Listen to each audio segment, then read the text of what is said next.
Hi, today I'm with me ZTE Blade A51 and I'll show you the fingerprint scanner test on this device.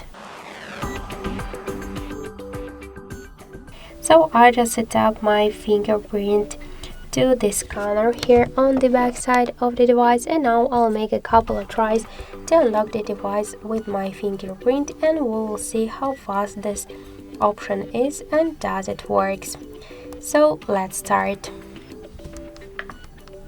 So 1, 2, 3, 4, 5. So as we could see, the fingerprint scanner works here fast and correct, and we just unlocked the device successfully without any problems. You could try this unlock method, but don't forget that the fingerprint is less secure than the passcode or PIN code unlock methods. So that's it. Thank you for watching, and if you like this video, leave thumbs up and subscribe.